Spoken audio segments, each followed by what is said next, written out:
Hi, and welcome to another episode of Strikers Best Bets. Pierre, morning, how are you? I'm fine, thank you. Trying to sort out this race card is a tough call.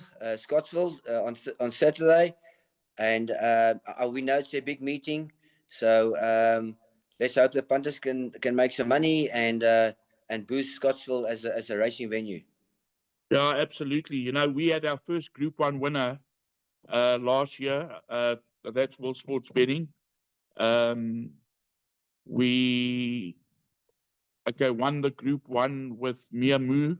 That's in the race with a double Grand Slam this year.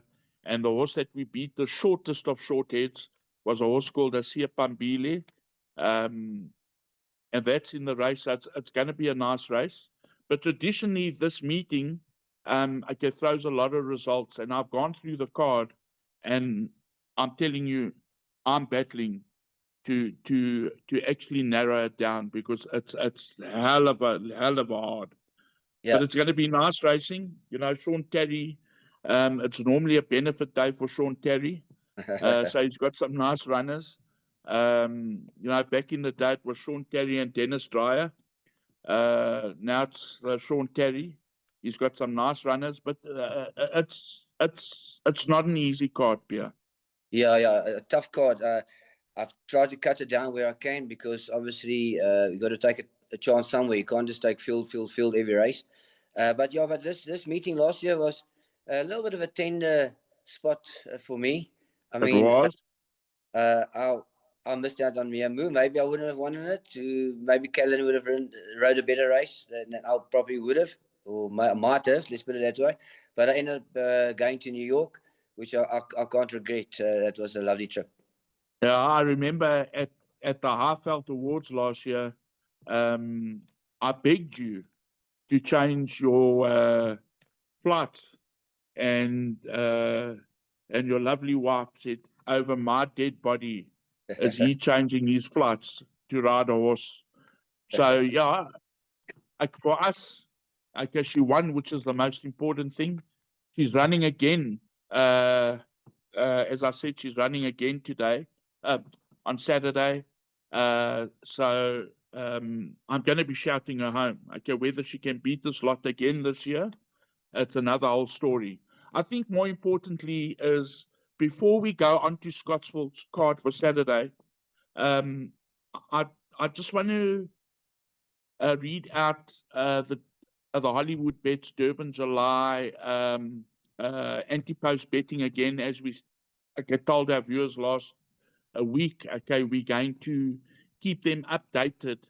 Okay, with the betting for the July. So they're betting 11-2, number 15, Note to Self. That's running next Saturday in the Daily News, I think it is. Is that favorite now? That's favorite.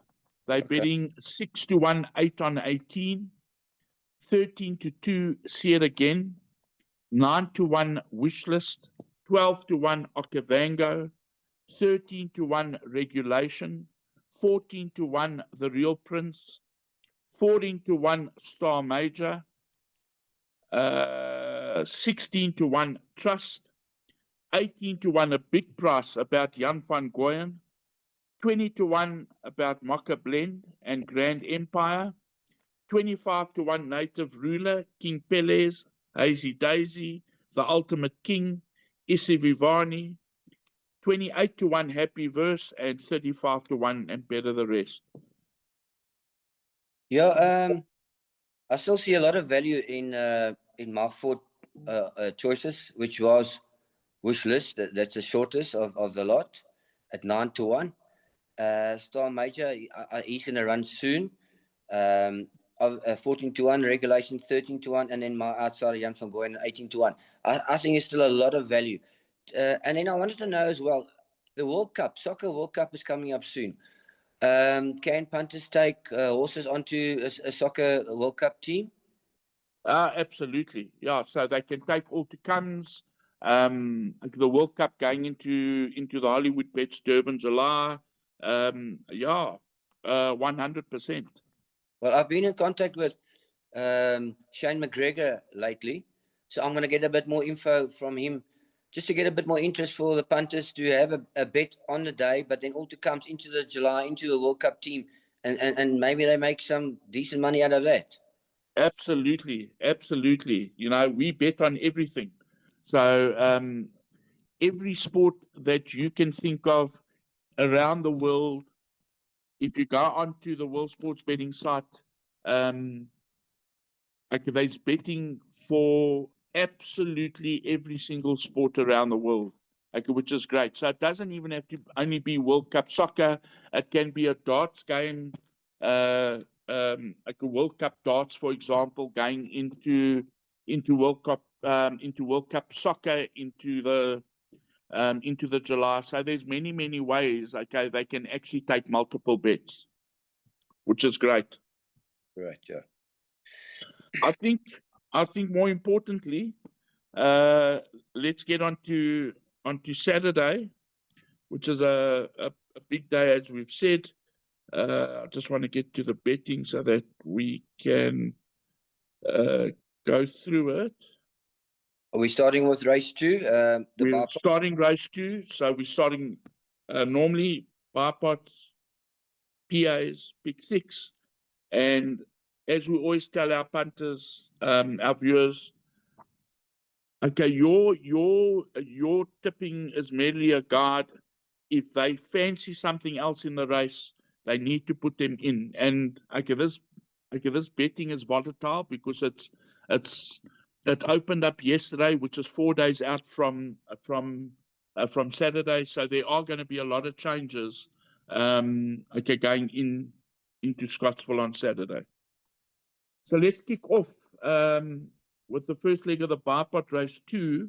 They're betting 2-1, number 3, the name of Dladla, 22-10, number 9, War Emperor, 5-1, number 7, Etzebeth, 7-1, number 2, Red Hot Guy, and 10-1 and better the rest.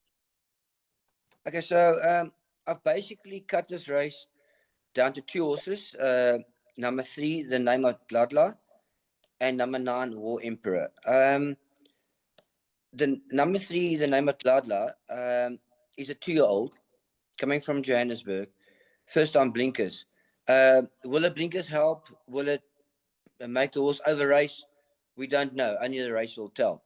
So therefore, I'm going to bank in number 9, War Emperor. I know it's got the worst of the draw, but it's only 9 runners, and it's a 1400. So they probably jump and they're going to, go for position. So there should be a decent pace.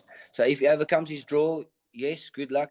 If he doesn't, hopefully they'll be strung out and he can get a position. I'm going to go with a safe horse, number 9, War Emperor. Solid form, 3-year-old, lightly race, but it can still improve. I'm banking number 9, War Emperor. Yeah, Pierre, I must agree with you totally. He's seen Scottsville before. He's a year older than the name of Dladla. Last Sunday at Scottsville, the false rail was 8 meters out. So if they decide to bring out the false rail that wide, I don't think that draw 9 would actually impede War Emperor. So I agree with you. I make War Emperor a banker in the bar pot. Let's move on to race 3, which is the first leg of the PA.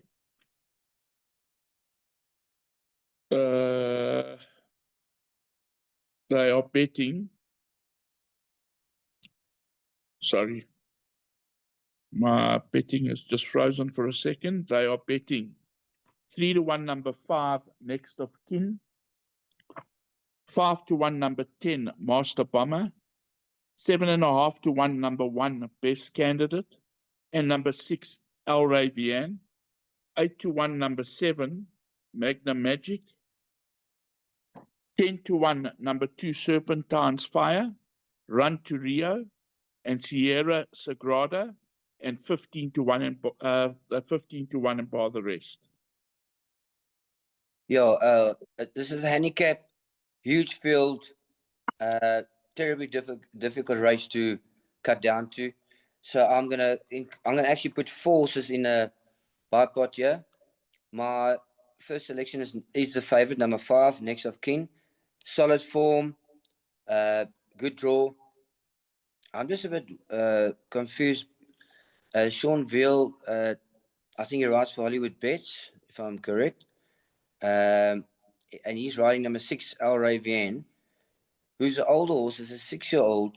You would think this, if you had a choice, you would go with a 5, Next of Kin, as a 3-year-old, solid form and improving. But I'm going to include the 6 then. Maybe he's got a reason why he's taking the 6. I'm also including number 10, Master Bomber. Unfortunately, not a great draw, but last 2 runs have been in the first box. And then my value horse I'm going to include is number 4, Run to Rio. There's just some collateral form line where he comes into the race. He's drawn 4, nice lightweight. That's my little roughie, number 4, Run to Rio. Yeah, Piere, just so that our viewers know that Gavin Larena is also now contracted to Hollywood Bets. So they now have 2 retained jockeys, which is Gavin Larena and Sean Veal. So I don't know if Sean Veal has got the choice, or if Anthony Delpeche tells him what to ride. But Gavin Larena is also contracted to Hollywood Bets. Let's move on to race 4, which is the first leg of the pick 6. It doesn't get easier, I might add. It gets harder as the day goes on.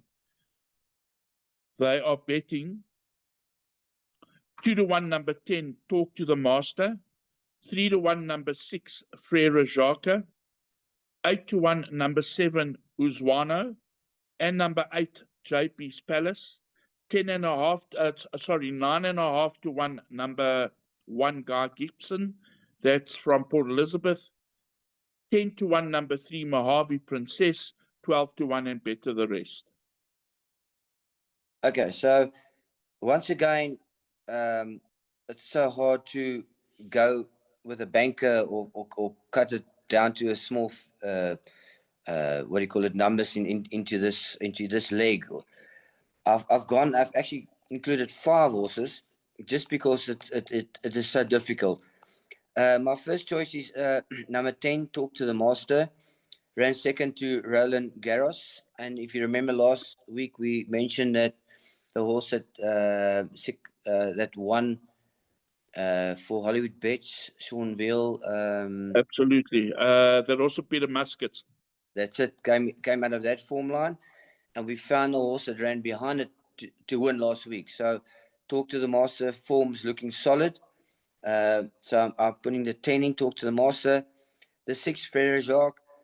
I see he's had some issues before, respiratory noise, distressed, choked up.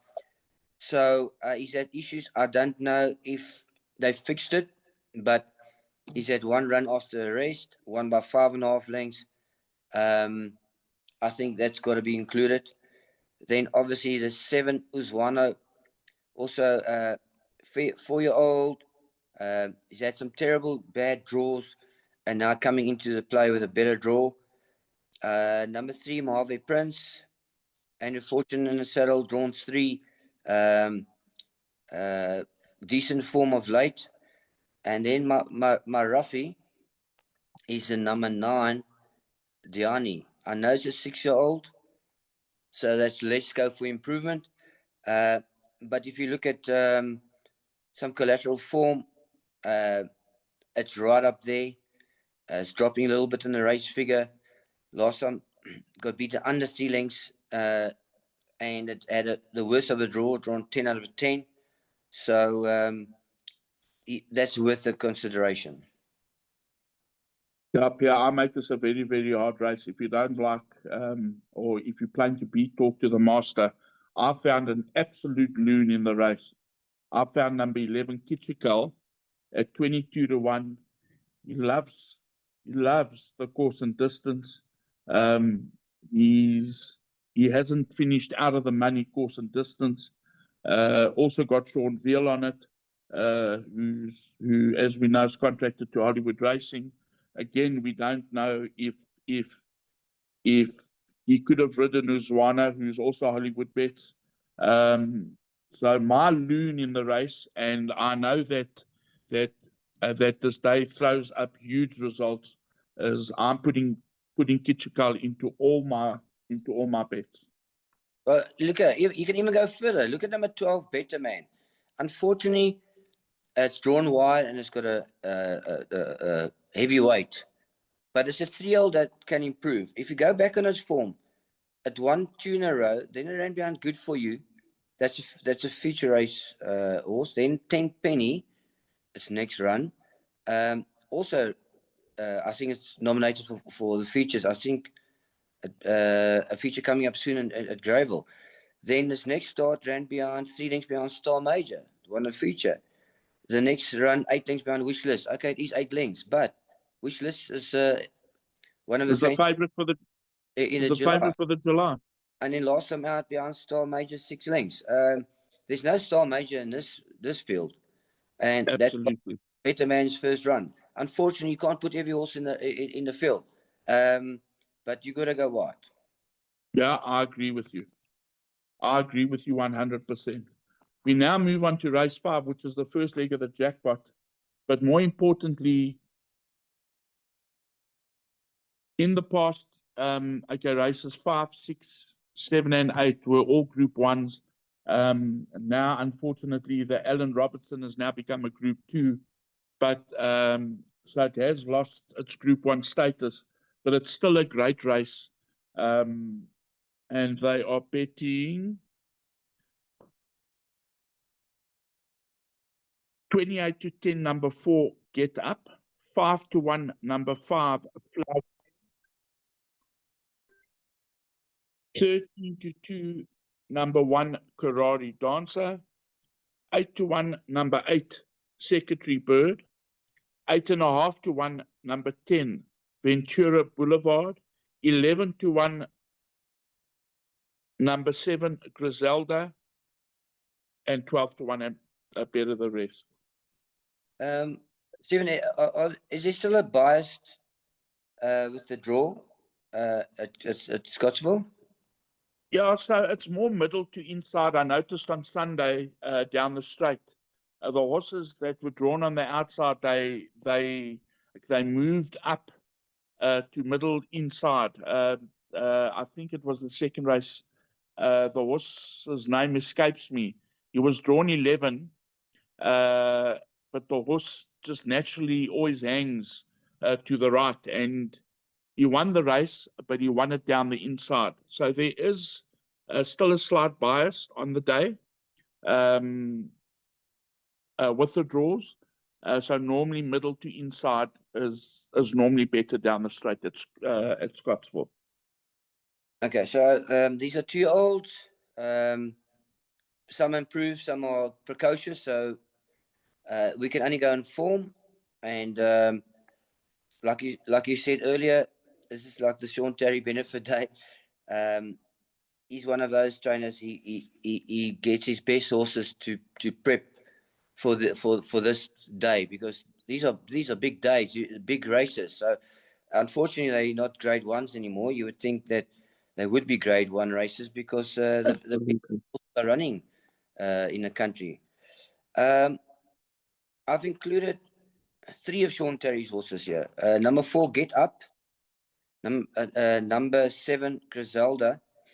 And I think number 8, Secretary Bird, which is more my value bet in this race. And then I've included the 5, Flower Island. 2 runs for 2 easy wins.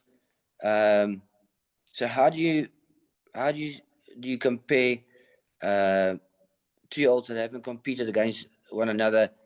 It's difficult, the collateral form line. but the horse that I thought that's good value is number 8, Secretary Bird. So my bipod, the numbers are 4, 5, 7, and 8. Yeah, Pierre, I just don't think the race stops there. I mean, there's also Alan Greefs, Ventura Boulevard.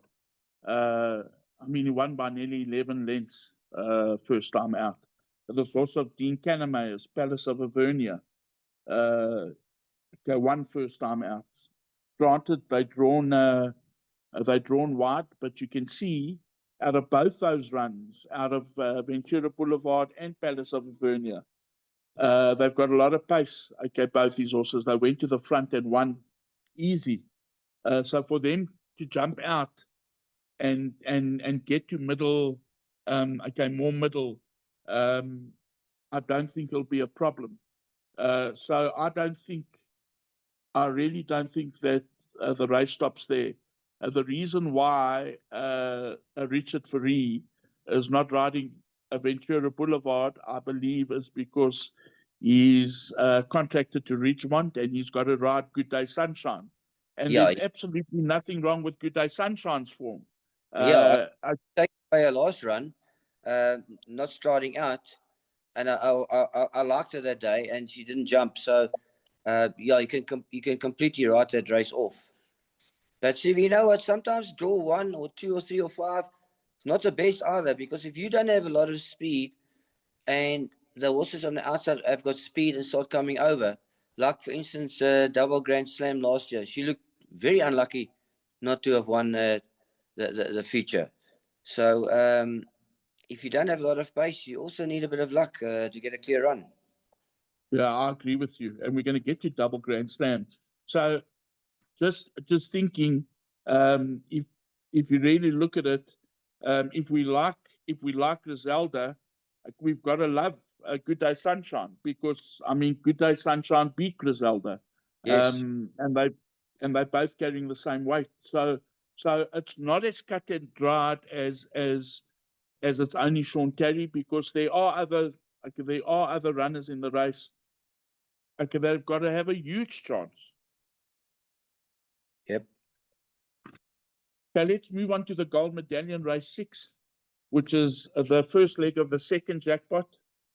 This is a Group 1, or Grade 1, should I say. They're betting 11 to 20, number 6, Rich Man's World. 5 to 2, number 8, Haute Couture. 8.5 to 1, number 5, Time is Precious. And then 16 to 1 bar. Yeah, so it looks like we've got a really special horse. Yeah, number 6, Rich Man's World. I mean, he won by 2 lengths, then he won by 5, and then he won by 7.5 lengths. And that's it. Last time out was at Scottsville. So knows the track, the ability, draw, everything's in his favor. There's only one danger, I think, because of the other horses, the collateral form lines work out very similar. Even though they're 2-year-old, you don't know who's going to improve more and not who's already at the top. The other horse is number 8, Haute Couture. I mean, one run, won by 10.5 lengths. So how do you compare Haute Couture with Rich Man's World? I'm going to go the safe route and say number 6, Rich Man's World, is a banker. Definitely in the bar pot, because it's only a 2-horse race. Definitely in a place accumulator. And maybe just because of what he's done so far, experience at Scottsville, possible pick 6 banker, but then you're taking a chance. But Rich Man's World, danger, number 8, Haute Couture. Yeah, I remember that last run at Scottsville very clearly. I mean, Richard Ferree got off this horse. I know that the Millers fancied that horse, Master Magician. It had also won 2 in a row. They backed Master Magician that day. As you can see, that Rich Man's World drifted from 11 to 20 to even money, because that was because all the weight of money was on Master Magician. And going through the 400, it was race over. The source Rich Man's World. And Richard Ferree, in his interview, actually said, okay, that this is a sire prospect. And we all know, okay, that 2-year-olds tend to overturn form. But it's going to be hard to beat this horse, Rich Man's World. He's seen the course. He won easily. He's got pace. So he's not going to let them get away from him. I mean, Richard will sit 1.5, 2 lengths off them. This horse, like a haute couture, may even go to the front. The runner that actually interests me at a big price, other than Rich Man's World, talking quartets and trifectas, is this horse Egremont at 18-1. He came from second last time over 1200 at Turfentine. And you'll be able to tell us a little bit more. I know that when you stand on the finishing line at Scottsville and you look up the straight, it's a testing 1200. And this horse won over 1200. He came from 6-7 lengths off them. I'm not saying he's going to win the race, but these are 2-year-olds, as I've alluded to. So I will be including him in quartets and trifectas. You're asking about testing. I found that Scottsville, even though it's sort of got a slight climb as you hit a dip, you run downhill the first part. So I found that you want to use your horse in the early part, but then what happens? You fall into the trap of going too fast, and then that last little bit catches you out. And that's where I think the horses start running on. But in general, if you go fast, horses should run on because the front runners get tired. Yeah, I understand what you're saying. Egremont could easily be a trifecta horse. Yeah, I mean, in fact, there are a lot of horses you can include in a trifecta. It's hard with these 2-year-olds. And also, Pierre, this horse Egremont, and I'm harping on Egremont, but that horse Sands of Valhalla that it beat by, I call it 2 lengths, is running today at the Vaal, and it's a short price favorite. So the viewers can see how Sands of Valhalla runs today. To see if that form line actually holds up.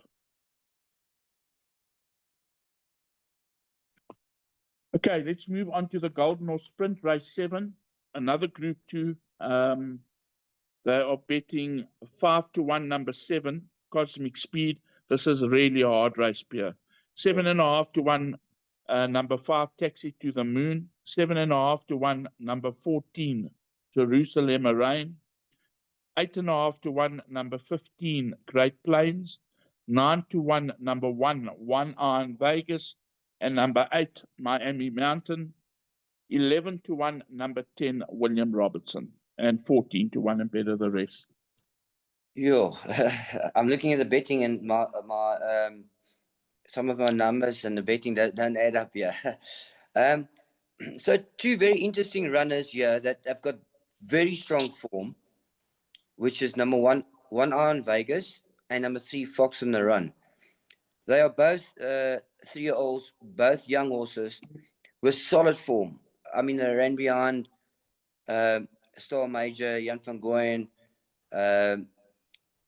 1 Iron Vegas behind Catch Pajamas, Grand Empire. Solid form. But these 2 horses have been campaigning over longer distance, 1800, 1600, Fox on the Run, 1600, 1800. So now they're coming back to a sprint. They're drawn on the inside. So I think they're going to get cut off, and they're going to be lucky to get a clear run. And for that reason, I'm going against them. And I found number 2 Otanico as my another value runner. And I'm going to include horses like number 5 Taxi to the Moon,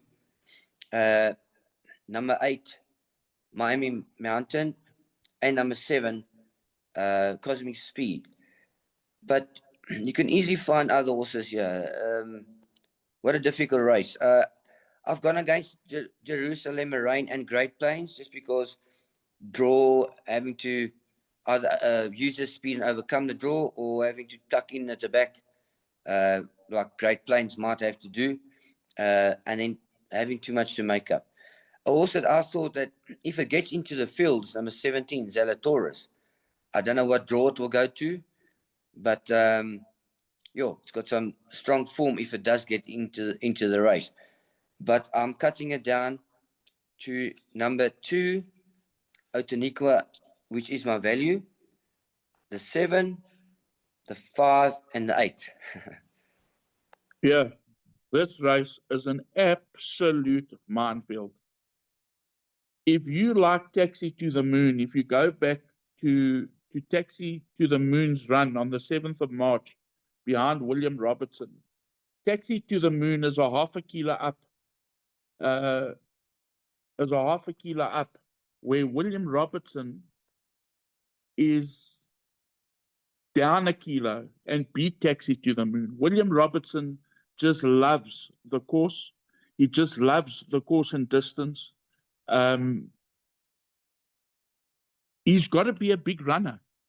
And at the price, at 10 and 11 to 1, he's got to be a runner. I make this one of the hardest races on the card. Yeah, it is. Normally, I've won this race a couple of times, and it's normally a horse that's nicely handicapped and gets a run of the race. And you only know that after the race.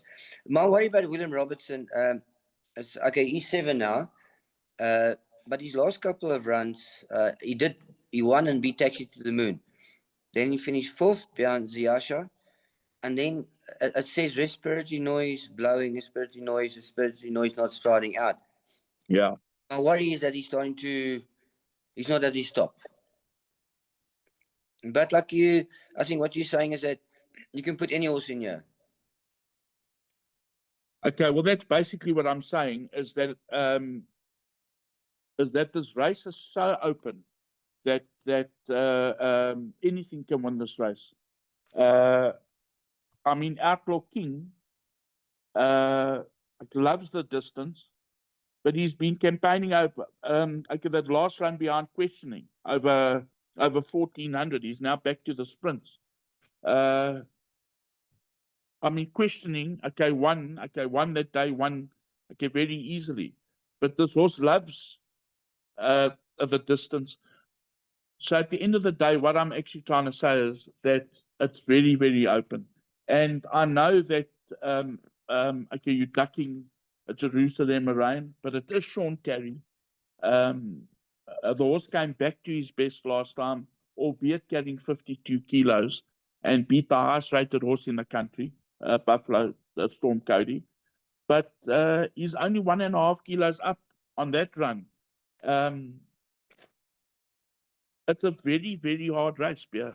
Yeah. And for me, anything can win. And and I know it's a bold statement, but if you can afford in the pick 6 to put Field, I know I can't, but if you can afford to put Field in the pick 6, if you really want to look at it, okay, this is a Field race, in my opinion. Okay, let's move on to the South African Filly Sprint, which we won last year with Mia Moo, while you were looking at the Empire State Building. Still a Group 1. They are betting even money number 10, Double Grand Slam, 9-2, number 8, Asia Pambile, 13-2, number 13, Princess of Gaul, 12-1, number 1, Mia Moo, 14-1, number 5, Rodeo Drive, and number 11, Perfect Miracle. 16-1 and better the rest. Okay, so I think you can cut down on this race because you've got to cut down somewhere. This is not a handicap, so certain horses are better weighted, which obviously will help you as a punter, because those horses have shown that they are better than the rest. 3 horses to me stand out. The best handicap horse is number 10, Double Grand Slam. She's coming back from a mile to the sprint, but she seems like she's good enough to win the sprint. She was unlucky last year, so she's a potential banker in this field. If you want to put another horse with her, I would say number 8, Asia Pambili, who's the second best handicap horse in the race. But I think Double Grand Slam can almost be a banker. Asia Pambili could be the danger. If you had to go another horse, I would say Miamu, but she's slightly gone a little bit off form, and her last run wasn't bad run at all. She was running on strongly. But before that, she's had some disappointing runs at Kenilworth. Maybe that's not exactly where she enjoys, but she did win last year, and she could be your backup. But because it's such a difficult card, you've got to cut down somewhere. I'm going to take a chance and bank a Double Grand Slam. Yeah, I agree with you 100%. This was Double Grand Slam in this race last year. Going through the 300, she was climbing all over them down that inside rail. She couldn't get a run. Wherever she went, she couldn't get a run. And she finished 1.4 lengths. Like 1.4 lengths off them. Granted, she's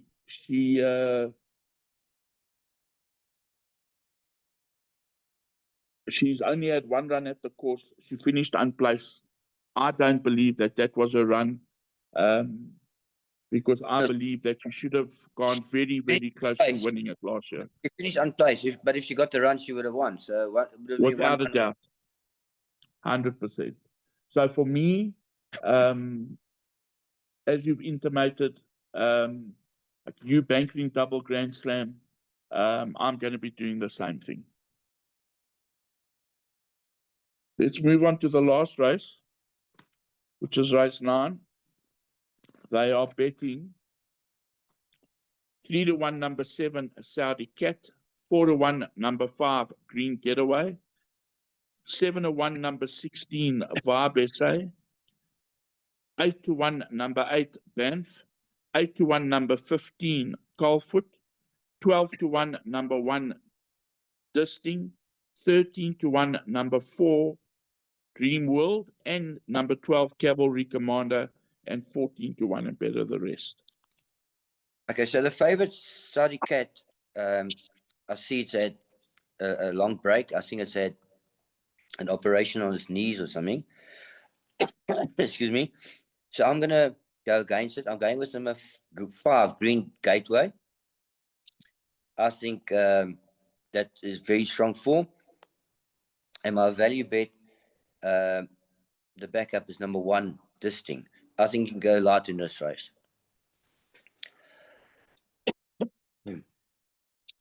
Are you okay, Pierre? Are you not dying on us? Flu. Yeah, Pierre. So, I kind of agree with you. But there are other runners in the race. This was Cavalry Commander. Okay, has got to be a runner at 16-1. And a horse that I really, really like is from the Tony Peter yard, a horse called Vibe SA. He's got Marco van Rensburg in the saddle, who's obviously gone down to ride Perfect Miracle in the 8th race. He's got to be a runner. I know that horse as well, and he's got to be a big runner in the race. Saudi Cat, for me, like you say, is coming off a long break. He's probably going to need the run, in my opinion. Even Banff from the Sean Terry yard, he's got to be a runner. But it's an open race, and I can tell you, because I know from the past, 2 years ago, I caught the PAs that paid 3 years ago, that paid 45,000 Rand that day, is that the last race at Scottsville on a jackpot sprint day normally throws a result. So for me, I'm going to be loading. Okay. So I found a value bet in this race. What betting is number 1? Disting. Disting is 12-1. Okay, it is the best weighted horse in the race. It's not a handicap list, and it's drawn 1. It's had a run under the belt since it left Cape Town. So this horse could be, this filly could be spot on for this race. Best weighted horse in the race, drawn one. The dangers that are, so the second best horse, weighted horse in the race is 17, Chapbook, drawn on the outside in a big field. Third best, 15, Carl Foot, drawn on the outside.